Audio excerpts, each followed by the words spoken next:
Matt Taibbi, Rolling Stone magazine, new book coming out, The Fairway. Will you explain how people get that, Matt? Yeah, you have to go to taibbi.substack.com. It's sort of my subscriber site, and you get access to my new thing is I'm serializing books online. So I co-wrote a book with a drug dealer called The Business Secrets of Drug Dealing. That's on there. So if you subscribe, you get that. I will. That basically, that's about that's about a fourth of my reading habits right there. So, yes. And I figured I'd follow that up by doing something I've been wanting to do for like 10 years now, which is sort of like a sequel to Manufacturing Consent. So the classic Chomsky book about the media. Right. Having grown up in the media, that book blew my mind when I was really young, and but I think a lot has sort of changed in the media landscape. So I wanted to sort of take a whack at what does the model look like now, and I actually went out and talked to Chomsky about it, and had a sit down with him in an interview, and so that's going to be the next big project, and I'm just starting that now. And I read the introduction, and no, it's really interesting to read it because in some ways, like, and because even by the time, I don't remember when I read Manufacturing Consent, but I read it already when it was like part of this is dated. Like it still makes total sense, but like they're writing this Rush Limbaugh doesn't exist and Fox News doesn't exist and all this There's other. like 5 TV channels. There isn't, right. And you're sort of like the guys in the gray suits saying like, we need to be measured about our approach to killing nuns in Nicaragua. And, exactly. Right? And yeah. now it's like, maybe we should. Maybe they weren't communists. Yeah, no, I mean, his core idea is still true, right? Which is this idea that, people in America have this illusion that we have a propaganda-free society because we see this sort of vibrant-looking debate going on in the media all the time. But what people don't grasp is that, kind of the parameters of that discussion have been narrowed artificially, and that's kind of the operating metaphor of what I'm talking about with the fairway in the book. Is that you got to land your thought on the fairway in the media. It's got to be between two pretty distinct poles in order to get on the air, and people they just don't see those borders. That's the idea. But a lot has changed as well since he wrote that book, and especially with the idea of with the internet and the whole concept of feeding people news that they agree with in an individualized way that didn't exist back in when Chomsky did this. In the way where it's like whatever your micro prejudice, right? Yeah, anything. Exactly. Yeah, that one got you. Yeah, exactly. They seek you out and they find that. So that's new too. Well, it's funny. I was thinking of while I was reading it because it's like I go and do these like I don't want to diss the places, but I'm not I'm not on CNN or whatever. But I go on like Al Jazeera sometimes or I-24 or these like global whatever, and even there where I would say they probably are. And it's just true. I just don't really watch cable news. So I'm assuming that maybe those places are a bit more, I see some of the segments they do. Certainly Al Jazeera is more rigorous, more intellectual. But it's like if you do like a 4-minute hit, especially if you're paired up against somebody, it's so hard, even if you, don't particularly care if you ever get invited back on. Right. Again.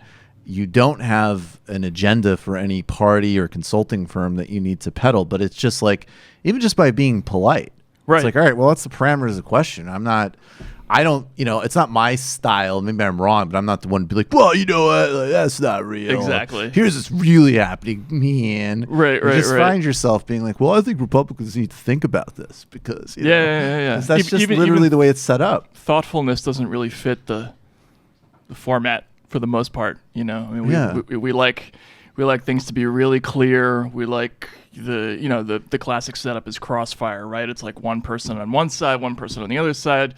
We know who we're rooting for. They're yelling and screaming at each other. Like there's anything that's not that, people just can't compute. Yeah. And I think that's an increasing problem with our media landscape. Is this idea that there's this whole other universe of opinions and beliefs that are just kind of, they don't fit in that, and where are they, and are they like out ahead, or are they before and behind? Like probably both. Is it like, hey, there's a lot of really important, talk about how he designed the economy and having an empire, and then it's like, yeah. And then there's all this other shit that's just flooding at us now, right? Like, it's like it's like Chomsky's out, but so's Alex Jones. Right. Right. And now it's like, all right, well, just everything except, but now it's just in your phone. Mm-hmm. Yeah, exactly. Yeah. And it's individually delivered to you, and now you can't even really choose to turn off the news. Like now your phone literally beeps at you when it's got an alert.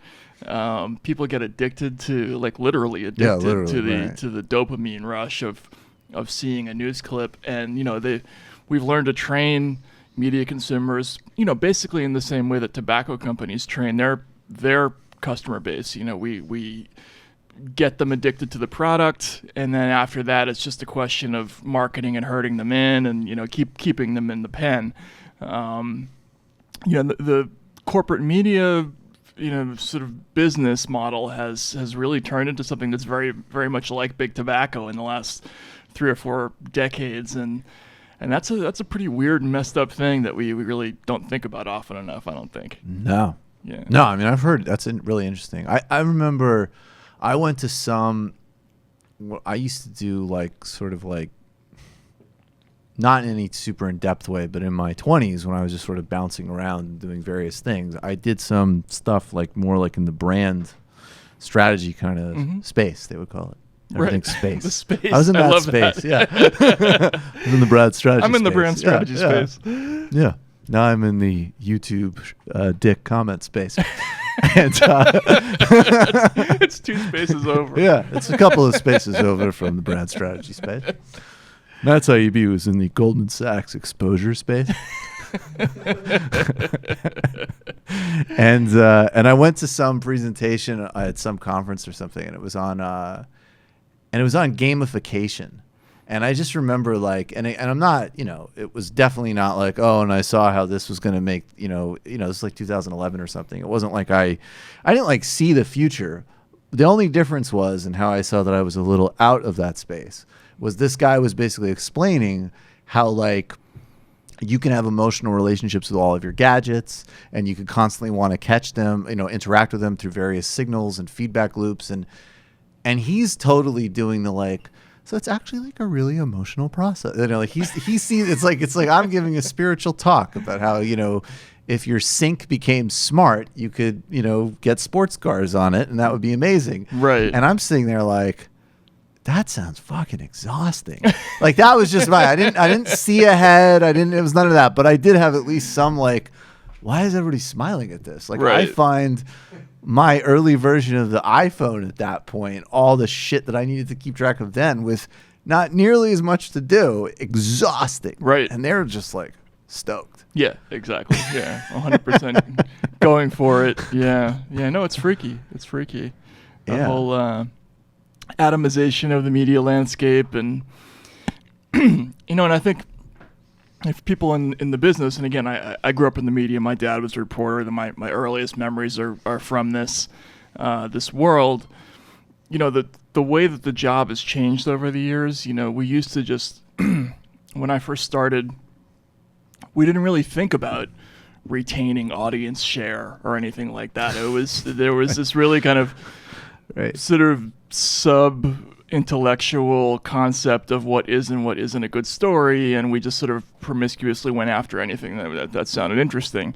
Now you consciously think when you do any kind of, produce any kind of content, you put it out there, you think about, am I going to lose this demographic by making this comment? And people very, very carefully tailor what they say, what they report, and what topics they choose to cover.